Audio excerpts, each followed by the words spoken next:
మేము క్యాబ్ లో వచ్చేటప్పుడు ఇక్కడ నుంచి మంత్రాలయం జస్ట్ 12 కిలోమీటర్లన్నా 20 నిమిషాలన్నా జర్నీ అన్నాడు క్యాబ్ డ్రైవర్. మాకు అతనికి అర్థమైంది మేము ఫస్ట్ టైం వచ్చామన్న విషయం అర్థం చేసుకున్నాం. మేము తెలుగులో మాట్లాడుకుంటూ ఉన్నాం కదా. సో ఇక్కడ మంత్రాలయం 12 నిమిషాలేంటి 20 నిమిషాలేంటి ఇదేంటి ఇలా చెప్తున్నాడు, మంత్రాలయం అక్కడ కదా అని మాకు అర్థం కాలేదు. టెంపుల్ మంత్రాలయం మేము అనుకున్నాం. అచ్చా ఇది మంత్రాలయ అయితే.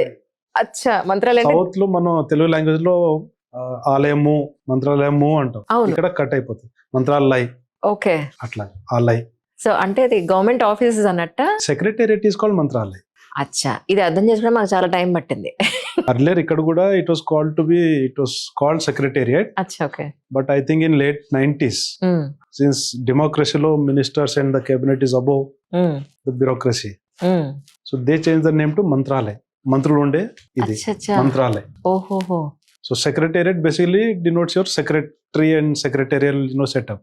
రైట్. సో ఆ డిఫరెన్స్. అవును అవును. సో మంత్రాలయ అంటారు.